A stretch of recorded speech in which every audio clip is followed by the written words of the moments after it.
Omar Youssef Souleymane, au début de l'année, vous êtes rentré pour la première fois en Syrie après la chute de Bachar el-Assad. C'est votre pays natal. Vous avez réalisé des reportages pour nos confrères de l'hebdomadaire français Le Point. Alors avant de parler de votre roman, justement, il y a quelques années, je vous avais posé la question. Ça paraissait irréel, irréaliste. On se disait, quand est-ce que ça va arriver? C'était il y a 8 ans, le 27 novembre 2016. Est-ce que vous croyez qu'un jour vous pourrez rentrer en Syrie? La question c'est, en fait, rentrer ou pas. Un jour, évidemment, je vais rentrer. Mais je parle de l'exil. J'imagine même quand je reviens en Syrie, je vais rester toujours exilé. Oui. Pas par le lieu, à l'intérieur, pas moi. Parce que là, ça fait 4 ans que je suis en France. J'ai changé beaucoup, par une manière complètement différente de ma famille qui est toujours en Syrie, oui. Mes amis, mes proches. Et la guerre change les gens. Voilà donc pour cet extrait, Omar Youssef. Vous vous sentez toujours exilé malgré le départ de Bachar el-Assad? Effectivement. D'ailleurs, ça me bouleverse que vous rediffusez cette émission.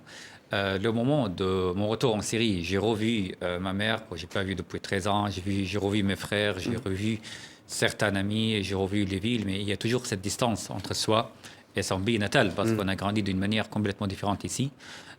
Effectivement, ce que j'ai dit il y a quelques années sur ce plateau s'est réalisé. Qu'est-ce que vous avez ressenti? On imagine une immense émotion. Alors je précise quand même que vous vous êtes retourné au mois de janvier, c'était avant les massacres qui ont visé notamment la communauté alaouite. Des hommes armés fidèles à l'ancien régime ont voulu mener un coup de force contre les nouvelles forces de sécurité qui s'en sont pris à des civils en grande majorité.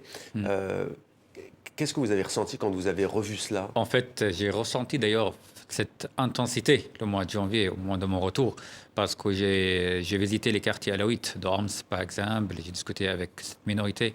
Il y a le régime de Bachar el-Assad qui a contrôlé ce pays pendant 54 ans à peu près.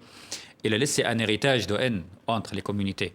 Et je pense que ce n'est pas facile de s'en sortir, surtout avec l'autorité actuelle, qui n'est pas non plus nationale, n'est pas pour la Syrie, c'est aussi communautaire, c'est islamiste.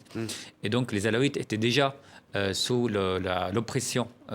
Il y avait des familles qui étaient exécutées, qui étaient expulsées, d'autres qui étaient expulsées de leur propre maison. Il y a eu cette poignée de main quand même entre le nouvel homme fort de la Syrie et le chef des forces démocratiques syriennes kurdes. Vous ne croyez pas en ce nouveau pouvoir? Du tout. Oui. On ne leur fait aucune confiance parce que voyons, dès le début, dès leur arrivée au pouvoir, ils ont commencé à commettre des massacres contre les Syriens. Et voyons aujourd'hui la nouvelle dite constitution qu'ils ont mis, c'est pas du tout démocrate, ni pour tous les Syriens, parce que la Syrie c'est un des pays les plus divers du monde. On a des dizaines de communautés religieuses et ethniques. Et là, cette constitution est faite uniquement pour les musulmans sunnites, malheureusement. Et donc, la Syrie, elle est à nouveau, d'une certaine manière, au cœur de votre nouveau roman, même si on voyage, de La Rochelle d'ailleurs, en passant par Beyrouth et Damas. Alors, l'histoire de votre roman, L'Arabe qui sourit, c'est l'histoire d'un jeune qui s'appelle Selim. Il est parfumeur et exilé en France, donc on est parfaitement dans cette actualité qu'on évoque. Et il a un ami qui s'appelle Naji. C'est bien cela. Oui. Qui était-il pour lui au juste? C'est marrant parce qu'en fait, j'ai écrit ce roman. J'ai fini l'écriture de ce roman 2 mois avant la chute de Bachar el-Assad. D'accord. Et comme par hasard, c'était sur le retour en Syrie, un retour imaginé que je rêvais un jour de le réaliser. Et finalement, je l'ai réalisé le mois de janvier dernier. Et comme si j'ai revécu ce que j'avais écrit dans le roman.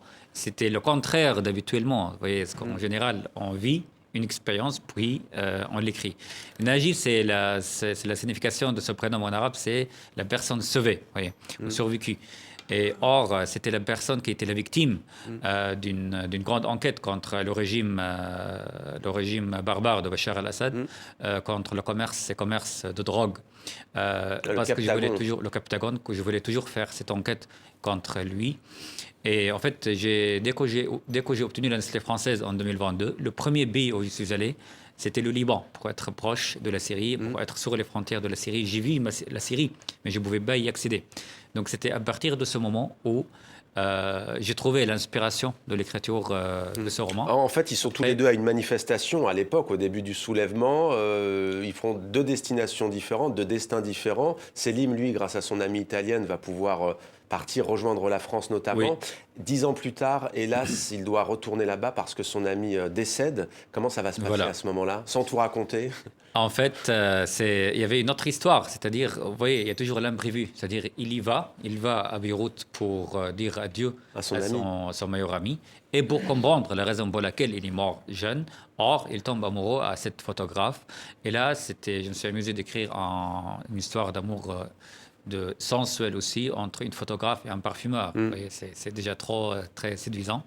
Alors, après le métier d'être photographe, moi, j'aime beaucoup. Si je n'étais pas écrivain, je serais aussi soit photographe, soit même parfumeur, parce que ça fait partie essentielle de Proche-Orient. On parle de parfum le jour et nuit. Ouais. Et donc, il y avait cette sensualité. Il y avait le quotidien de Beyrouth, ville ouverte, ville de liberté d'expression, ville d'amour. Et puis, il y a l'entrée en Syrie. Bel hommage à Beyrouth. L'Arabe qui sourit, c'est aux éditions Flammarion.